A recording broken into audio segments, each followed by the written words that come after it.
Assalamualaikum warahmatullahi wabarakatuh. Kami dari kelompok 13 akan mempresentasikan hasil proposal kami yang berjudul Strategi Pembelajaran Efektif dalam Meningkatkan Pemahaman dan Motivasi Siswa Terhadap Materi Fisika di SMP Negeri 1 Labobo. Dengan anggota kelompok yaitu saya sendiri Dahlia Esyandong dengan akhiran NIM 061 dan Miftah akhiran NIM 065. Selanjutnya yaitu latar belakang. Fisika merupakan salah satu cabang ilmu pengetahuan alam yang memiliki peran penting dalam memahami fenomena alam dan perkembangan teknologi. Di tingkat pendidikan menengah, fisika diajarkan dengan tujuan agar siswa mampu memahami prinsip-prinsip dasar yang berkaitan dengan alam semesta, serta mengaplikasikan konsep-konsep tersebut dalam kehidupan sehari-hari dan pengembangan teknologi. Namun, mata pelajaran fisika sering kali dianggap sebagai salah satu pelajaran yang paling sulit oleh siswa. Hal ini disebabkan oleh banyaknya konsep yang abstrak dan keterkaitannya dengan pemahaman matematika yang mendalam, sehingga siswa sering mengalami kesulitan dalam memahami materi yang disampaikan. Masalah kesulitan belajar fisika pada siswa bukanlah hal yang baru.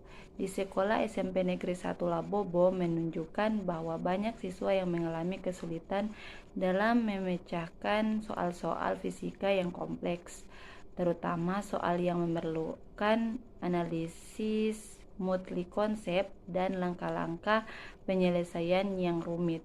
Siswa seringkali bingung dan mengidentifikasi apa yang diketahui dan apa yang ditanyakan, serta kesulitan memahami rumus atau metode yang tepat untuk menyelesaikan soal. Akibatnya, hasil belajar fisika siswa cenderung rendah dan motivasi mereka untuk mempelajari fisika semakin menurun. Selanjutnya, untuk mengatasi masalah tersebut diperlukan strategi pembelajaran yang lebih efektif dan menarik.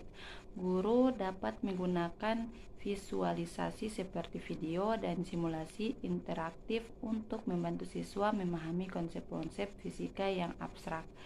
Simulasi dan visualisasi dapat memberikan gambaran nyata kepada siswa tentang fenomena fisika yang sulit dipahami hanya melalui penjelasan lisan atau teks. Selain itu, metode pembelajaran berbasis proyek atau pembelajaran kolaboratif dalam kelompok kecil dapat memfasilitasi siswa untuk saling berdiskusi dan belajar bersama, sehingga mereka dapat lebih memahami materi secara mendalam. Salah satu pendekatan yang juga relevan dalam meningkatkan pemahaman siswa adalah metode flipped classroom, di mana siswa belajar teori di rumah melalui bahan ajar digital atau video, kemudian mempraktikkan dan mendiskusikannya di kelas dengan bimbingan guru. Dengan pendekatan ini, siswa memiliki lebih banyak waktu di kelas untuk memecahkan soal-soal fisika secara bersama-sama dengan bimbingan guru. Selain itu, pendekatan ini juga memungkinkan guru untuk memberikan perhatian yang lebih personal kepada siswa yang mengalami kesulitan. Lanjut, rumusan masalah. Berdasarkan latar belakang di atas, rumusan masalah dari penelitian ini adalah bagaimana cara meningkatkan motivasi siswa dalam mempelajari fisika agar proses pembelajaran menjadi lebih efektif. Tujuan penelitian ini adalah untuk mengidentifikasi strategi-strategi pembelajaran yang dapat diterapkan guru untuk membantu siswa memahami konsep-konsep fisika yang abstrak. Manfaat penelitian. Hasil penelitian ini diharapkan dapat memberi manfaat bagi siswa, terjadi komunikasi yang baik antara guru dan siswa serta antara siswa dan guru lainnya dalam proses belajar mengajar sebagai upaya meningkatkan pemahaman siswa terhadap materi fisika yang abstrak dan kompleks serta membangun motivasi mereka untuk lebih antusias dalam mempelajari fisika. Kedua itu bagi guru. Sebagai bahan pertimbangan bagi guru dapat memberikan panduan kepada guru fisika tentang strategi dan metode pelajaran yang lebih efektif, interaktif, dan sesuai dengan kebutuhan siswa sehingga hasil belajar fisika dapat meningkat. Lanjut yang ketiga itu bagi sekolah. Diharapkan dengan adanya hasil penelitian ini dapat membantu sekolah dalam meningkatkan kualitas pembelajaran fisika dengan memanfaatkan metode yang lebih inovatif serta mendorong penggunaan teknologi dan pendekatan yang relevan di era digital. Yang terakhir yaitu bagi peneliti. Manfaat bagi peneliti yaitu diharapkan dapat menjadi referensi bagi penelitian lebih lanjut yang berkaitan dengan strategi pembelajaran efektif di bidang fisika atau bidang ilmu pengetahuan alam lainnya. Batasan istilah. Beberapa batasan istilah yang perlu dijelaskan adalah sebagai berikut. Yang pertama itu strategi pembelajaran.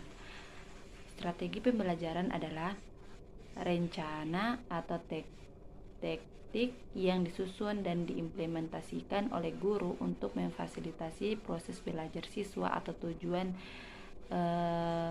pembelajaran tercapai dengan efektif. Yang kedua itu flipped classroom adalah model pembelajaran di mana pembelajaran teori atau konten dasar dipindahkan keluar kelas melalui bahan pembelajaran mandiri seperti video, artikel, atau modul digital. Yang ketiga itu pembelajaran berbasis proyek atau project based learning adalah pendekatan di mana siswa mempelajari suatu konsep dengan mengajarkan proyek nyata yang dibutuhkan penerapan materi yang dipelajari dalam pembelajaran fisika. Pembelajaran berbasis proyek dapat mencakup tugas seperti merancang dan membangun alat yang memanfaatkan hukum-hukum fisika, melakukan penelitian eksperimen untuk menguji hipotesis ilmiah atau menerapkan konsep fisika dan dalam teknologi yang ada di kehidupan sehari-hari. Yang keempat yaitu motivasi belajar adalah dorongan yang mendorong siswa untuk terlibat aktif dalam proses belajar, baik karena minat dan kepuasan intrinsik atau karena adanya dorongan eksternal seperti harapan nilai atau pengakuan. Lanjut yaitu kajian teori. Kajian teori ini terdapat teori belajar konstruktivisme yang dimana menyatakan bahwa pembelajaran adalah proses aktif di mana siswa membangun pemahaman mereka sendiri berdasarkan pengalaman dan interaksi dengan lingkungan sekitar. Dalam pendekatan ini, siswa tidak dipandang sebagai penerima pasif dari informasi, melainkan sebagai peserta aktif yang membangun makna dari pengetahuan baru dengan menghubungkan pengetahuan yang sudah mereka miliki. Yang kedua itu teori pembelajaran sosial yang dimana pertama kali diperkenalkan oleh Albert Bandura pada tahun 1960-an adalah salah satu teori yang paling berpengaruh dalam psikologi pendidikan. Teori ini menentukan bahwa pembelajaran tidak hanya terjadi melalui pengalaman langsung atau pengulangan perilaku,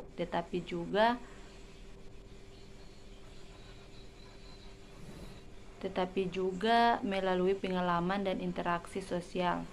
Menurut teori ini, individu, terutama anak-anak, belajar dengan mengamati perilaku orang lain di sekitar mereka, termasuk guru, orang tua, teman sebaya, atau bahkan tokoh-tokoh dalam media.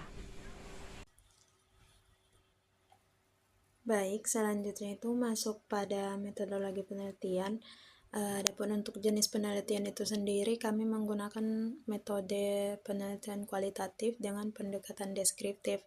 Nah, penelitian kualitatif ini bertujuan untuk memahami fenomena sosial atau masalah yang terjadi dalam kehidupan nyata. Sementara untuk pendekatan deskriptif itu sendiri digunakan untuk memberikan gambaran deskripsi mendalam mengenai fenomena yang sedang diteliti, yakni terkait dengan pembelajaran fisika di SMP Negeri 1 Labobo. Kemudian untuk waktu dan lokasi penelitiannya itu dilakukan di SMP Negeri 1 Labobo. Maaf, untuk subjek penelitian yang kami gunakan yaitu siswa kelas 8 sebanyak 30 orang. Kemudian untuk selanjutnya itu guru fisika, di mana guru fisika yang mengajar di kelas 8 juga menjadi subjek penelitian ini, di mana guru merupakan pihak yang memiliki peran penting dalam proses pembelajaran, sehingga wawasan dan pengalaman mereka dalam mengajar akan menjadi salah satu sumber data utama dalam pembelajaran ini.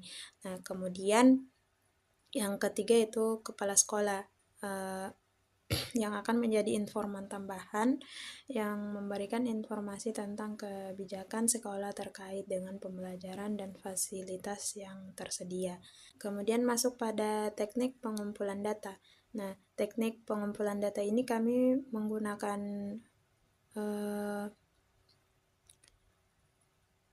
teknik wawancara, di mana teknik wawancara ini untuk menggali informasi secara mendalam dari guru fisika, siswa, dan kepala sekolah. Untuk wawancara sendiri ini bersifat semi terstruktur, di mana peneliti akan menggunakan panduan pertanyaan tetapi tetap memberikan ruang bagi responden untuk berbicara secara lebih luas tentang pengalaman dan pandangan mereka. Kemudian yang kedua yaitu observasi. Observasi yang kami lakukan yaitu observasi langsung selama proses pembelajaran fisika di kelas. Observasi ini bertujuan untuk mengamati interaksi antar guru dan siswa, bagaimana strategi pembelajaran diterapkan, serta respon siswa selama proses pembelajaran. Kemudian yang ketiga itu kuesioner, yang digunakan untuk mengukur motivasi dan pemahaman siswa terhadap materi fisika itu sendiri. Yang keempat yaitu dokumentasi, digunakan untuk mengumpulkan data berupa catatan dan dokumen yang terkait dengan proses pembelajaran. Contohnya seperti rencana pelaksanaan pembelajaran, kemudian daftar nilai siswa dan catatan guru. Masuk pada analisis data, yang digunakan yaitu analisis kualitatif dan analisis kuantitatif. Kemudian untuk validitas dan reliabilitas